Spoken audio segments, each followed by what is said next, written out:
सभी छोटे बड़े श्रोताओं को सुनीता भटनागर का प्यार भरा नमस्कार। ऑडियो स्टोरीज के हमारे चैनल कहानी जगत में आप सभी का स्वागत है।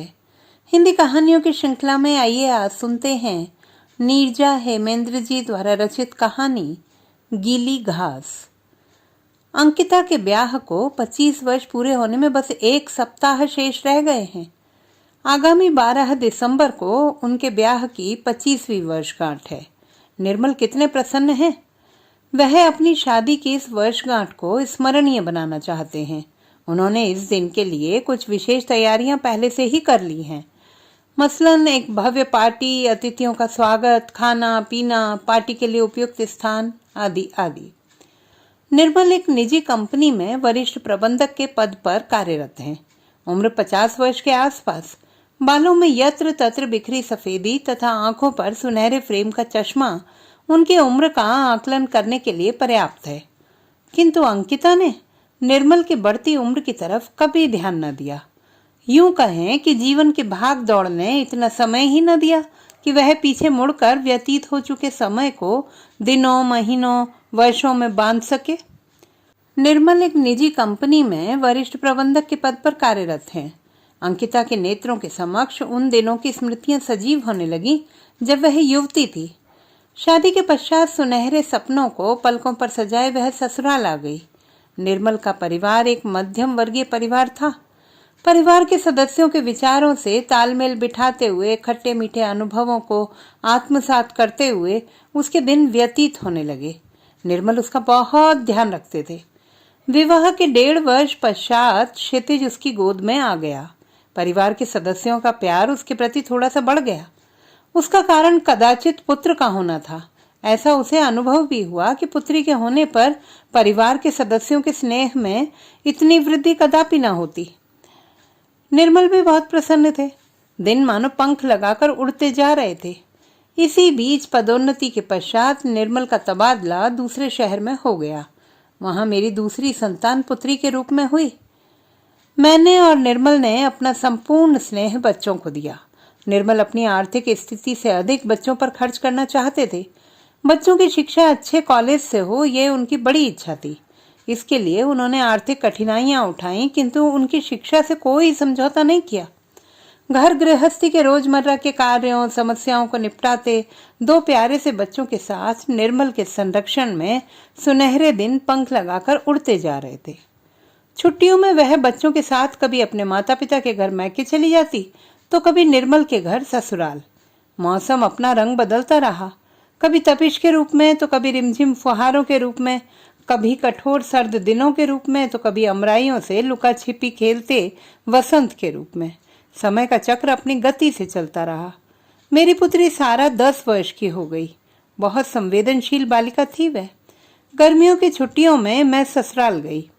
निर्मल की माताजी का दृष्टिकोण मेरी पुत्री सारा के प्रति बदला सा लगा। वही पुराना पुत्र पुत्री के दकियानुसी सोच से ओतप्रोत। ऐसा लग रहा था मानो वह अभी से मेरी अबोध पुत्री को जीवन की समस्त जिम्मेदारियां उठाने योग्य बना देना चाहती हूँ। घर के तमाम कार्यों के लिए जब तब उसे पुकारना और कार्यों में कुछ कमी की स्थिति में आलोचनाओं की झड़ी लगा देना, वक्त बेवक्त आराम के समय भी उसे उठा देना उनकी आदत बन गई थी।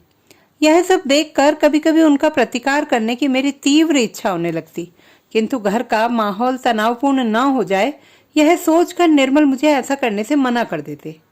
समय का पहिया अपनी गति से घूमता रहा।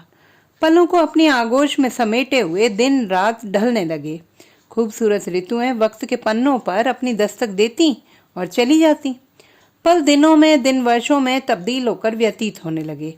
मेरे दोनों बच्चे क्षितिज और सारा 2 नन्हे परिंदों की भांति नीड़ से निकलकर दुनिया में अपनी अलग पहचान बनाने के लिए प्रयत्नशील रहने लगे। देखते देखते कब क्षितिज की इंजीनियरिंग की शिक्षा पूर्ण हो गई, पता ही नहीं चला। क्षितिज की नौकरी बेंगलुरु में एक निजी कंपनी में लग गई। सारा ने भी MBA में प्रवेश ले लिया था। क्षितिज को नौकरी करते हुए लगभग 1.5 वर्ष ही हुए होंगे कि एक दिन उसने अपने साथ कार्यरत लड़की से विवाह की इच्छा प्रकट की। हमने अपनी आर्थिक स्थिति मजबूत न होने के पश्चात भी क्षितिज का ब्याह धूमधाम से कर दिया। सारा भी भाई की शादी से अत्यंत प्रसन्न थी।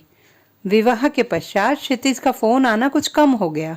जब कभी उससे फोन पर बात होती तो यही प्रतीत होता कि वह अपना घर संसार संवारने में व्यस्त हो चुका है। उसके पास हमारे लिए समय की कमी है। उम्र के इस पड़ाव पर जहां अकेलापन धीरे धीरे हृदय द्वार पर दस्तक देना प्रारंभ कर देता है, सारा ने हमारे हृदय उद्यान को पुष्पित पल्लवित रखा। वह घर में होती तो मैं निश्चिंत होकर घर के कार्यों को निपटाती।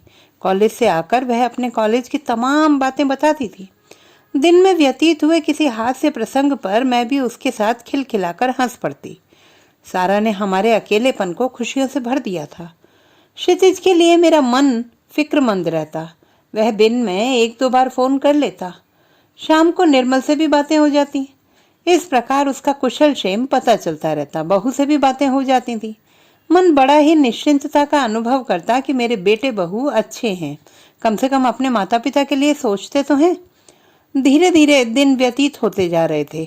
मौसम के साथ समय भी कब परिवर्तित हो जाए यह किसी को ज्ञात नहीं होता। क्षितिज का फोन आना इधर कम होने लगा। मैं और निर्मल फोन से प्रतिदिन बेटे बहू का हाल पूछ लिया करते। आज हमारी शादी की 25वीं वर्षगांठ पर हमने अपने समस्त रिश्तेदारों नातेदारों को आमंत्रित किया है। मेरे भाई भाभी दीदी ननद का परिवार एक दिन पूर्व ही आ गया। क्षितिज वर्षगांठ के दिन ही बहू के साथ आया। आशा थी कि वह कुछ दिनों पहले से आकर हमारी तैयारियों और खुशियों में शरीक होगा, किंतु उसने बताया कि उसे ऑफिस से अवकाश ही नहीं मिला। सारा उस दिन बहुत प्रसन्न थी। उसके चेहरे पर एक आकर्षण था जो हर युवा लड़की के चेहरे पर होता है। उसकी निश्चल मासूमियत उसके युवा आकर्षण को और अधिक बढ़ा रही थी तथा उसे अन्य लड़कियों से कुछ अलग ही कर रही थी। वह घर के कार्यों में प्रफुल्लित होकर हाथ बटा रही थी। देर रात तक सभी मेहमान भोजन करके चले गए। घर में कुछ सगे रिश्तेदार ही बचे थे जिन्हें 1-2 दिन रुक कर जाना था। मेरे हृदय को उस समय बहुत धक्का लगा जब क्षितिज देर रात की ट्रेन से जाने की तैयारी करने लगा। उसके व्यवहार में भी मुझे कुछ परिवर्तन सा नजर आया। मैं सोच रही थी कि क्षितिज 1-आध दिन रुकता, माता पिता के साथ अपनी बातें बताता, उनकी गुजरी बातों को सुनता, कुछ पीड़ाएं मैं क्षितिज से कह लेती तो मन हल्का हो जाता। लेकिन धीरे धीरे हमारे और क्षितिज के बीच कब परायापन पसर गया यह मुझे पता ही नहीं चला। हमारे घर के साथ ही साथ मेरे व निर्मल के हृदय में भी सन्नाटा करके क्षितिज बहू के साथ चला गया। हृदय के सन्नाटे की इस पीड़ा की अनुभूति किसी को नहीं हो सकती थी, क्षितिज को तो कदापि नहीं। दूसरे दिन घर के कार्यों से समय निकालकर मैं अन्य रिश्तेदारों के पास आकर बैठ गई। सारा भी थकी थकी सी थी तथा भाई के चले जाने के कारण कुछ उदास सी भी। वह भी आकर हमारे पास बैठ गई। निर्मल की माताजी ने सारा को देखा तो कुछ इधर उधर की बातें करने लगी। वह सारा को उपदेश देने की भूमिका बना रही थी। वह सारा को बताने लगी, लड़कियों को बड़ों की किसी बात का प्रत्युत्तर नहीं देना चाहिए, भले ही वो बातें गलत ही क्यों ना हो। घर के सारे कार्यों को करना चाहिए, हमेशा चुप रहकर तथा झुककर रहना चाहिए। लड़कों से समानता कभी नहीं करनी चाहिए, आदि आदि। मैंने प्रतिकार करना चाहा तो निर्मल ने मुझे पुनः रोक दिया। सारा रुआंसी होकर दकियानुसी बातों को सुनती रही। उन्होंने पुनः कहना आरंभ किया, लड़कियों को घास की भांति होना चाहिए। मैं समझ न सकी कि घास का क्या अर्थ है, नर्म या पैरों तले रौंदी जाने वाली। यदि नर्म से तात्पर्य है तो सारा कोमल हृदय, संवेदनशील तथा परिश्रमी बच्ची है। धीरे धीरे सभी मेहमान चले गए। मुझे व निर्मल को कभी कभी अत्यंत अकेलेपन की अनुभूति होने लगती है। सारा ही हमारी खुशियों का केंद्र बिंदु बन गई है। क्षितिज का फोन कम आने लगा है। मैं, निर्मल व सारा ही उसे फोन करते हैं। क्षितिज अनमने भाव से उत्तर देता है। सारा पढ़ाई के साथ ही साथ मेरा और निर्मल का बाहर का कार्य भी करती है। वह अपनी शिक्षा के अतिरिक्त हमारा ध्यान भी रखती है। उसकी सेवा भाव, कर्मठता और कर्तव्यों के प्रति लगन देखकर मुझे उस पर गर्व होता है तथा बेटा बेटी में फर्क करने वाले लोगों और उनके कुत्सित विचारों से घृणा होती है। सारा ने मेरे और निर्मल के जीवन में संपूर्णता भर दी है। वह घास की तरह नर्म ही नहीं बल्कि गीली घास की तरह नर्म, जीवनदायिनी और शीतलता का एहसास देने वाली है। तो दोस्तों, ये थी हमारी आज की कहानी। आपको कैसी लगी कमेंट बॉक्स में लिखना ना भूलें। चैनल को सब्सक्राइब करें, लाइक करें और मित्रों के साथ शेयर करें।